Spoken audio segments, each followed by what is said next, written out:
From the studios of Farm Journal Broadcast, this is AgDay.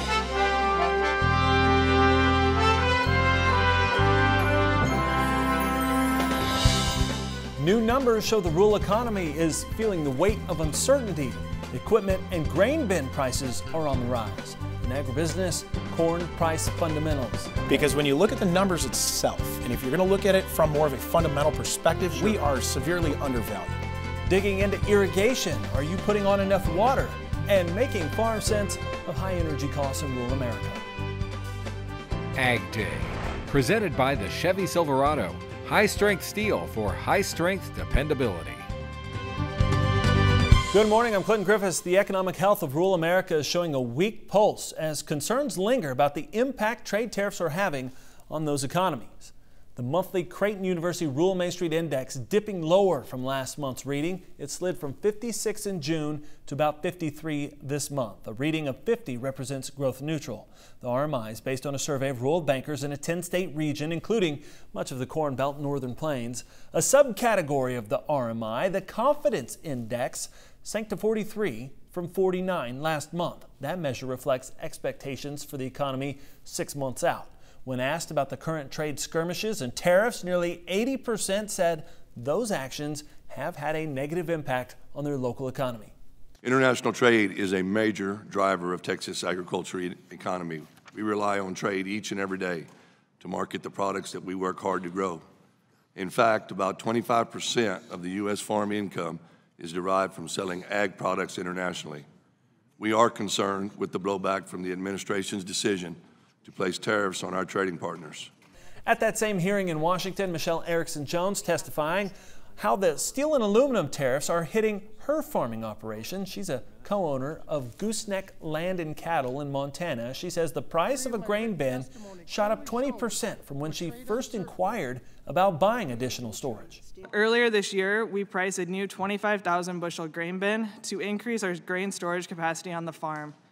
The price was 12% higher than an identical bin we had built in 2017.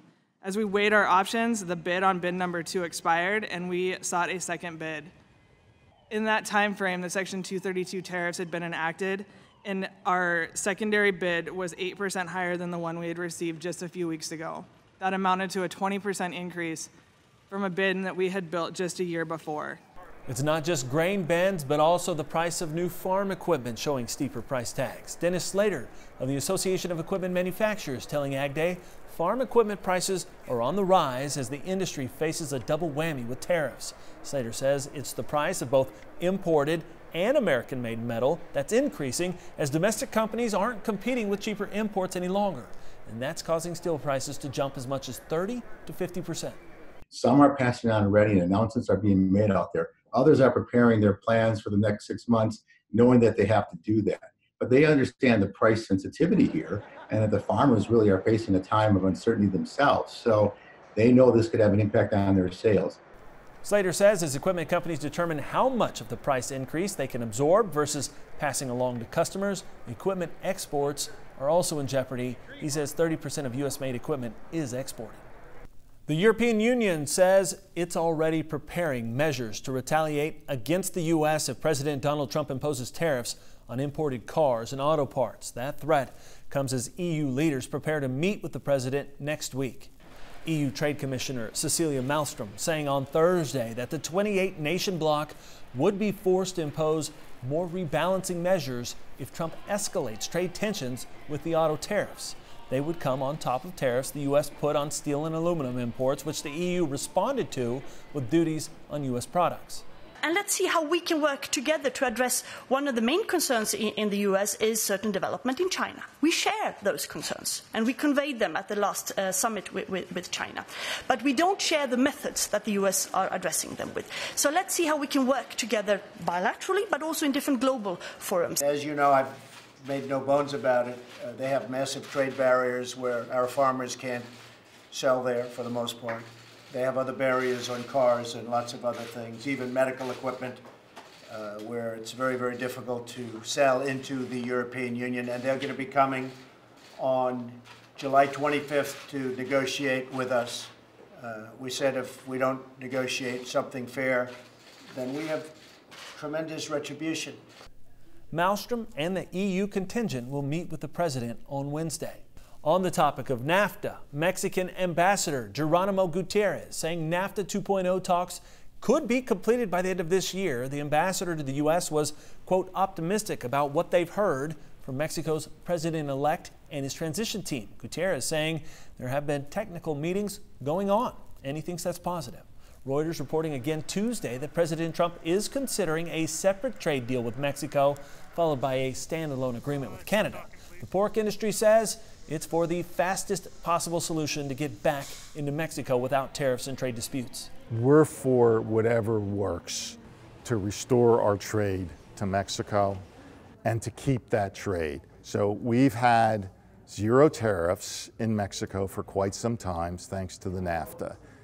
It's a huge market for us. It's very important.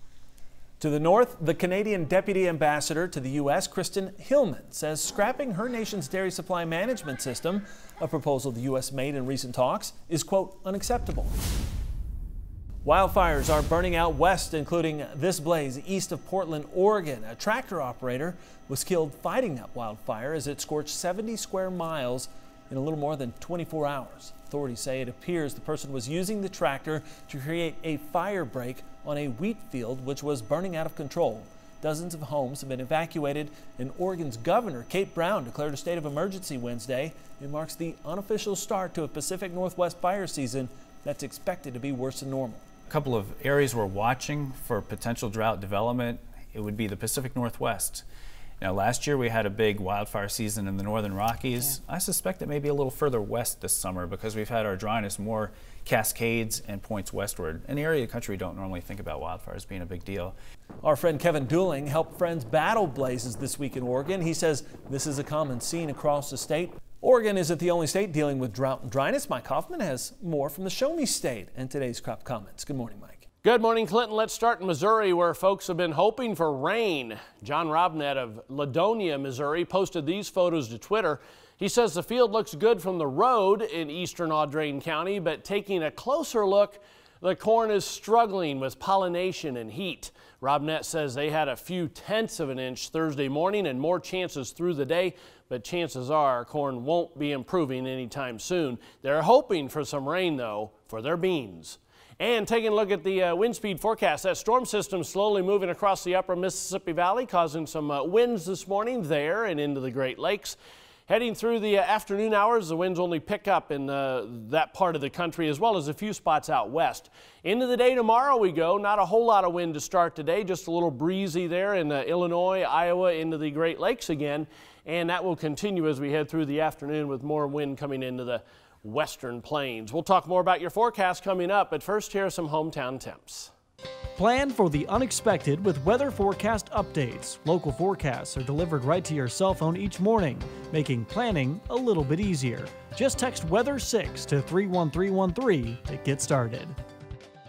When we come back, the fundamentals are pointing one direction, the market the other. We'll talk corn and price potential at the agribusiness desk.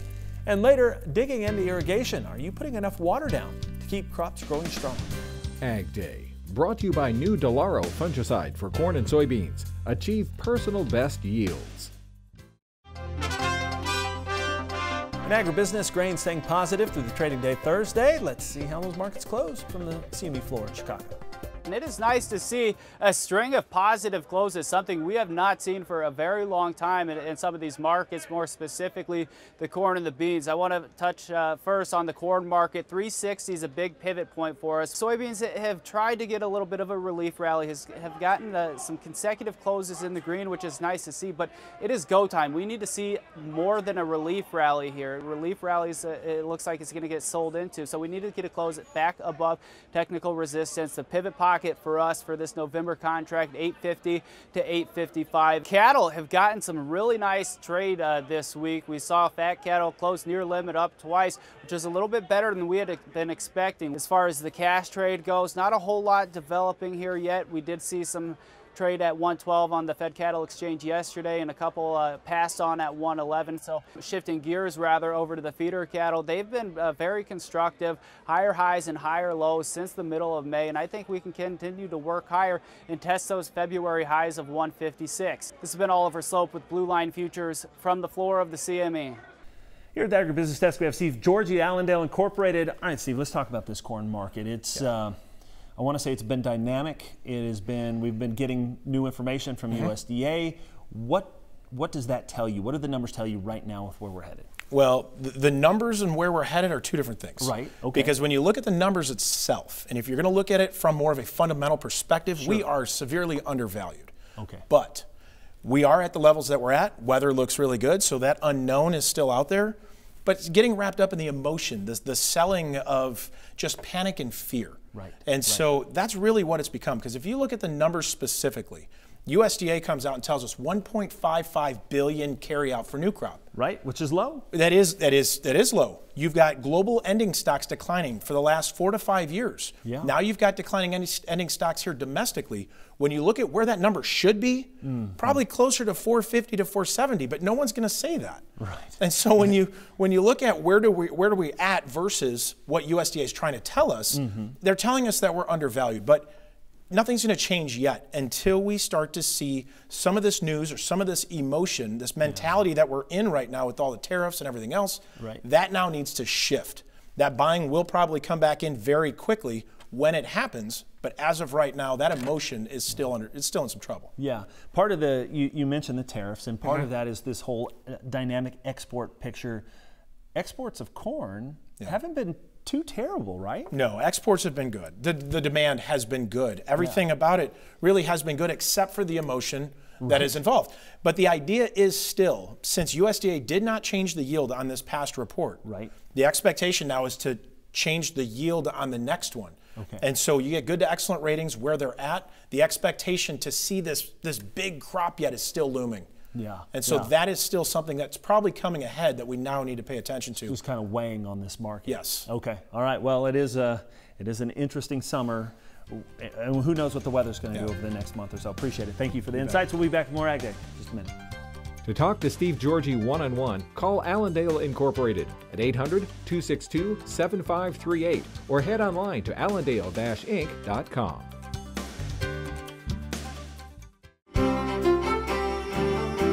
Welcome back to AgDay. Here, meteorologist Mike Hoffman looking at a brand new drought monitor here, Mike. And you can see where Missouri, parts of Kansas, still very dry, of course, out in the Four Corners region. But parts of Oklahoma and Texas have improved. Yes, they have. It just depends on where those thunderstorms have hit. But it's tough to get out of a severe or exceptional drought because it really keeps things from developing many times as storm systems come across. And that's been the case in Missouri, northeastern portions of Kansas, where a lot of the rain has gone north of you and spotty stuff farther south, and you just haven't ended up with a whole lot. But let's go back a month, and you can see it wasn't quite as bad, but it was getting there, northern Missouri. It was still spotty in the panhandles of Oklahoma and Texas, and that's still the case. We haven't seen a big change over the last 4 weeks. We have seen it turn drier in parts of the Rio Grande, although you ended up with a little bit of rain out of one system as well. And you can see some dry areas developing in the Northeast, Eastern Carolinas, and Michigan and some of the surrounding states. Those are places to watch at this point. But this system should give a whole bunch of rain to most of Michigan over the next few days. This morning, we're seeing rain across Wisconsin, into parts of Indiana and Illinois. This is a slow-moving system, so there'll be more and more showers and thunderstorms developing ahead of the warm front and really circulating around this whole system. We also have this system that we've been showing you all week long along the Gulf Coast. It's now moving northeast, and it's going to be a decent little rain and wind maker as it moves up the southeast shoreline. You can see it's near Charleston as we head through late today. Heading into tomorrow morning, it's near the Outer Banks of North Carolina. The system over the southern Great Lakes now kind of diving toward the southeast. And as we head through the afternoon hours, more rain bubbles up around this system and out ahead of the cold front as we head through the afternoon hours. This will be the hit and miss typical variety stuff you see in Colorado, Utah, parts of the Southwest as we head through tomorrow afternoon. There's a precipitation estimate over the past 24 hours. Excuse me, adding in the next 36 hours, you can see how we had 1, 2, even 3 inches of rain in places from the upper Mississippi Valley into the Ohio Valley with that one system, and some 3, 4 inch, maybe 5 inch amounts along the shoreline with that next system. Very hot in Texas and Oklahoma. A little bit cooler behind that front as we head into tomorrow morning with 60s across most of the Corn Belt. Highs in the Corn Belt tomorrow only in the 70s, but still triple digits. Many parts of Texas. There's that trough. Look at this cut off. Kind of goes southward into the southeast as we head into early next week. Another trough digs in to bring more cool air to most of the Corn Belt in the northeast as we head through next week. That's a look across the country. Now let's take a look at some local forecasts. Chico, California, first of all, mostly sunny, rather hot today, high of 91 degrees. Washington, Iowa, comfortably warm, a thunderstorm in spots, high of 80. And Greensboro, North Carolina, mostly sunny, pleasantly warm, high around 85. Irrigation is running, but are you getting enough water to the roots? We'll show you how to check next on Farm Journal College TV, and later, making farm sense of the high cost of energy in rural America. With the summer heat, many farms across the country have irrigation systems running full speed. But are you getting enough water on that crop? On Farm Journal College TV today, Missy Bauer and Bill Bauer show us how to check whether there's enough moisture in the soil to support healthy growth. What you want to do is take a spade and dig down 10 to 12 inches in a cube and try to pop it out and evaluate the different depths that we have. So up here at the surface, you can see that you want to take the soil in your hand and try to ball it up, pop it around a few times. If it doesn't stay together in a ball, then we don't have enough moisture here, and we've got to get more on per cycle. We should mention too, Bill, we did have a 1/10 of an inch of rain last night, Yep. so there is actually a little bit of surface moisture out here. But a 1/10 of an inch wasn't enough to get us where we need to be. So as we're digging through this profile, you want to dig down in the center of the cube, ball that up. And you can see when I try to ball this up, there's just not enough moisture there. It just keeps crumbling. And then you go down to the 10 or 12 inch depth. And if that flows through your hands like sand or powder, we're not getting enough on. We do have, if we were able to dig a bigger pit here, we do have some moisture down below. The idea is that the waterfront of what we're putting on with our irrigation, with our subsoil moisture, making sure those waterfronts meet. If we've got dry bands in here, then our water's not going to work together, and with capillary action, it's not going to be able to pull water through that dry band. Right, it's like two sponges together, a capillary action. You put a sponge on moisture or water, it's going to suck into the sponge. But if we have two sponges and a dry one in between, we can't get the water from the top sponge to the bottom sponge. And if that happens, then with the sun that we're having and the heat, we're going to keep evaporating out this top surface layer, and it's going to be dry like this, and we don't have enough moisture for this crop if we have the means to irrigate it. All right, thank you both. When we come back, the high cost of energy in rural America. In the Country, sponsored by Kubota. See the hardest working tractors in ag at Kubota.com or visit your local Kubota dealer today. Growing up in New Mexico, there is one truth. It's a long way to anywhere. Now, we measure distance in hours, not miles. It's the only place I've been where you can hit seek on the radio and watch the dials spin without ever finding a station. That said, fuel and energy bills tend to be a bit higher simply because of distance and population. Well, a new study just came out that says rural households are spending much more of their income on energy bills. According to the American Council for an Energy Efficient Economy and the Energy Efficiency for All Coalition, rural households across the U.S. spend a disproportionately high share of their income on energy, about 40% more than their metro counterparts. Overall, rural households have a median energy burden of nearly 4.5%. That's the percentage of a household's income spent on things like air conditioning, heating, lighting, and appliances. It's 1/3 higher than the national burden. And for those with lower incomes, the cost is an even bigger part of their budget. For many, keeping the lights on or the house comfortable is a daily decision. This light bill done got so out of hand, I'm worried that they're going to, soon put me in the dark. So, what's the takeaway here? According to the study authors, doing a few upgrades could reduce your energy burden by as much as 25%. You can't move towns closer together, and the cost of fuel seems to be out of our hands, but checking weather stripping, attic insulation, or tuning up the AC is possible. if you can find room in the budget. Well, the cost of living in the country may not be cheaper. Is its value high enough to offset these added expenses? That's a good question. For me, the answer is yes. But of course, not everyone has that choice. My hope is that you find a place that's perfect for you, even if it doesn't come with radio. And that's all the time we have this morning. We're sure glad you tuned in. It's been part of your day with us. For all of us here at AgDay, I'm Clinton Griffiths. Have a great day.